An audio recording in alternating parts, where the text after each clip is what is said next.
तिथे खाली मोटर आहे हे ओढून म्हणजे ते सायपन नाही ते मोटर वरती बरोबर. हा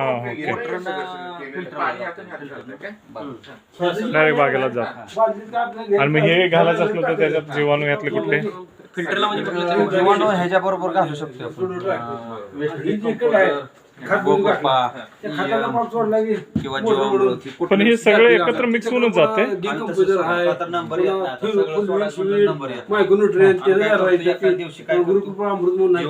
किती वर्ष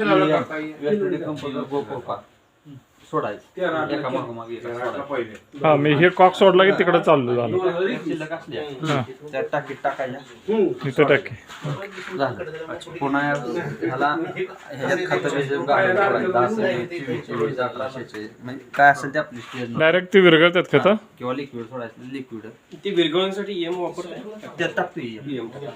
नाही नाही आता हे 1846 तुमचं DAP वगैरे मिक्स होत नाही पाण्यात, खाली शिल्लक राहते. महादांचं 10-26 ते पूर्ण विरघळते काय शिल्लक आणि का दुसरं काय घालून त्याच्यामुळे विरघळ थोडं राहते 500 ग्रॅम राहत असं. मग ते काय करायचं टाकून देतं. नाही त्याला खाली हे केलेलं आहे आपण काय केलंय. हा फ्लश वॉल आहे. त्याचं कनेक्शन वर ठेवलंय आपण. हा ओके. हा जे इनलेटचं कनेक्शन आहे ना हा ती वर आहे होय. आणि ते शांत बसल्यावर सुरू. हा आतल्या आत वळवून वर घेतलं. अच्छा थांबा मी तो व्हिडिओ करतो म्हणजे ह्याला आहे ते वरच लावलंय का तर ह्याला ते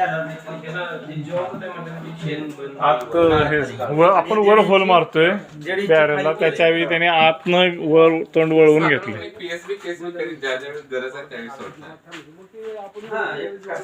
15 दिवसाला करताना त्याला काही खर्च येत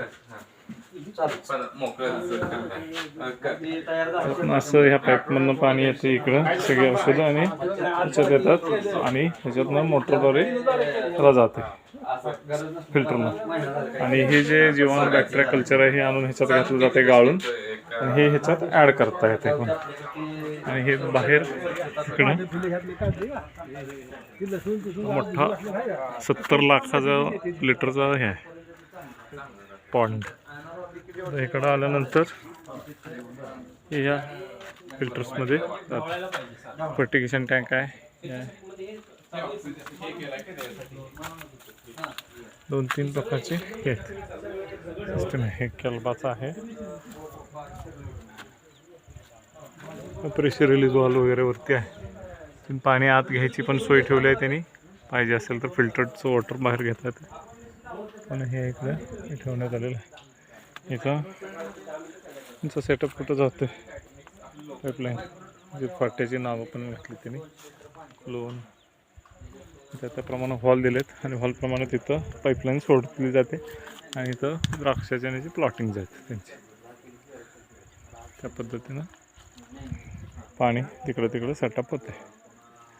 तर प्रेशर गॉज आहे, प्रेशर रिलीज आहे, इथं फ्लश वॉल आहेत. या फ्लश वॉलिंग दोन वेगवेगळ्या फिल्टरहून पाणी बाहेर येतं. स्क्रीन फिल्टर हँड फिल्टरमधून 2 ठिकाणाहून पाणी बाहेर येते. 2 सेपरेट स्क्रीन फिल्टर्स आहेत. त्याच्यातून स्क्रीन होते आणि त्यानंतर बाहेर पडते.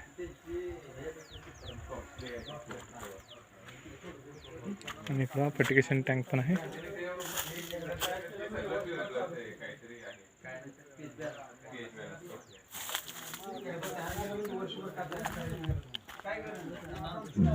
मामांची बाग आहे. 25 एकर द्राक्ष बाग आहे.